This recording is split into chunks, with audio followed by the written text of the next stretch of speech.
differently in a way that I said, oh my God, I didn't mean that. We just had a United States Supreme Court decision on campaign finance reform. They basically said corporations can spend any amount of money they want. We didn't mean that. So we have to go back and try to fix it. So that's what legislation is. And it kind of offends me a little bit that anybody thinks that just because you read the bill, that therefore you are inherently knowledgeable on every aspect of it. You know, if that's the case, I don't know, War and Peace wouldn't be read by anybody anymore because somebody read it once.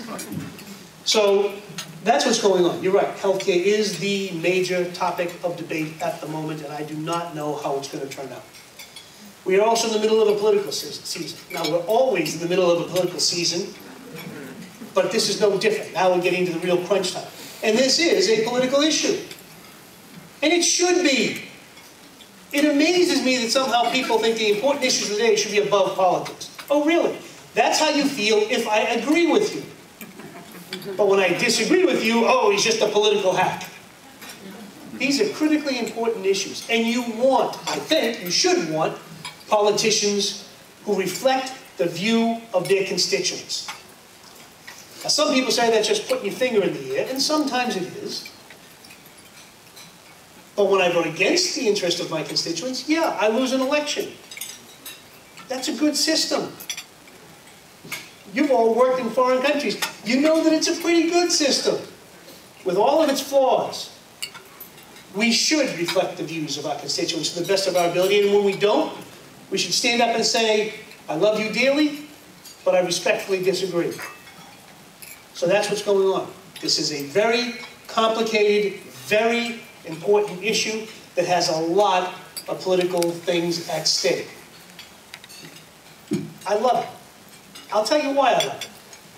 Because for 8 years I served under an administration, and every week my biggest debate was exactly how pro-gay marriage I was. What? Precisely. I want to know exactly the definition of where you are on pro-life and pro-choice. Trust me on everything else. I would much rather be engaged in the debates like healthcare, higher education, housing, serious tax policy, and by the way, a minor little issue to you, serious debates on international policy. And we're doing that. They are uncomfortable. They are difficult. They are complicated. There's no set answer. There's no book you can go to find the answer on any of those. We have to have those debates. Yet, without them, people sometimes feel comfortable. Well, I think we didn't have enough debate when we decided to go into Iraq. And I think it turned out to be right. We should have had more debate. So yeah, these are difficult days. But they are difficult days, in my opinion, that show this country for the greatness that it is. We're willing to have these debates. We're willing to put it on the line politically. We're willing to argue with each other and poke our fingers in each other's chest and still not shoot each other. Though there are days. And that's why I'm going to end up on another topic. Involvement through the vote. For this group, it is a difficult thing to do. Because you spend a lot of time overseas. I know that. And sometimes you may not feel as though your voice is heard, particularly if you're living in a place where there may not be a significant American contingent. I know that. But I also know that it's a two-way street. In the sense that, yes, you are our ambassadors on a regular basis. And therefore, I need you to be engaged. Even for those of you who are less enlightened and don't agree with me. I need you to be engaged in that debate. And I need you to engage the rest of the people of this world in this debate. I'll give you an example.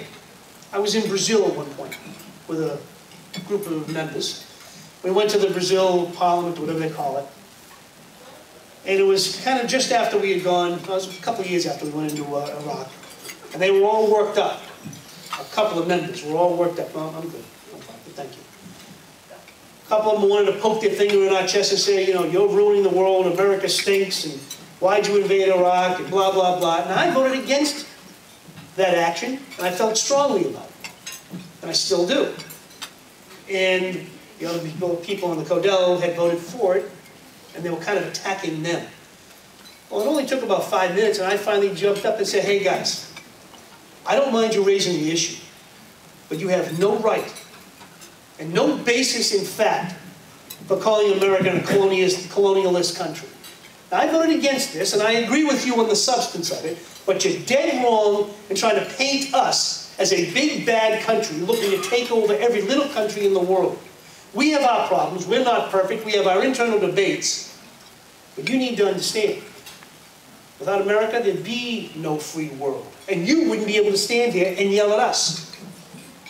Without America, there wouldn't be much of a society or much of a capitalist society in most of the world. And yes, we have our debates, and yes, you're entitled to your opinions, and yes, we want to hear your opinions. But as an American representative, I'll defend our system every day of the week, pretty much against any other system. There are a lot of good ones in the world, but there are a lot of really bad ones. And for me, I need other Americans engaged in the debate as a way to enlighten the rest of the world about the beauties of democracy. It's easy to focus on the ugliness and the uncomfortableness of democracy and the difficulties of it. Anybody can do that. But I'd rather those difficulties than the ease of a monarchy or a dictatorship. Those are easy days. Nobody gets to debate healthcare in a monarchy. Or if you do, you run risks. Now, for those of you who live and work in Europe, you probably don't have to worry about it. But for those of you who live and work in third world countries, you know what I'm talking about. It's critically important that you be engaged. It's critically important that you be informed. Not just for yourselves as Americans, but the truth is, you've chosen to represent us around the world. And I respect that, and I like that. But by doing so, I think you brought on an additional obligation to yourself to also represent the best of us. To understand that we're not perfect. I'm not trying to be the ugly American, trying to impose our will on anybody else, but to encourage them to find their ways to democracy, to see the beauty of it, and to see the benefits of it, so that they will be able to live the same way that we are able to live, that they'll be able to enjoy some of the fruits of the things that I enjoy only because my ancestors came here. So for me, you have an obligation to be engaged, and I know most of you are. And that means voting. Now don't get me wrong, for those of you who want to vote in this district, let me know, we'll get you registered. Don't tell me. But wherever you come from, not just vote, but engage your neighbors. And not just the neighbors from the host country. Almost all of you probably have large groups of people from other countries around the world. Not just taking their opinion, give them yours, but also educate them, even whatever it is you agree with. Please remind them on a regular basis that there are many people in America that don't agree with whatever it is you're saying. That's okay. But that's the beauty of our system. Difficult, complicated. I can't tell you how many times, especially during the Iraq War, even now, how many times when George Bush was president, I had to remind people who were engaged in politics in other countries, excuse me, we don't all agree with George Bush. I haven't had to do that with Obama yet, but I'm sure I will. And that being the case, I know that many of you do, and I want to say thank you for that. And for those of you who don't, or for those of you who don't think that we're watching or we're listening, please know that we do. And as we come around the world, I hope that you go out of your way to say hello to members of Congress who come to the countries you're living in, because we like to see fellow Americans. We like to hear what's going on, believe it or not. And if we don't hear it from you, who we know at least shares some basic values with us, we were left to hear it only from people who have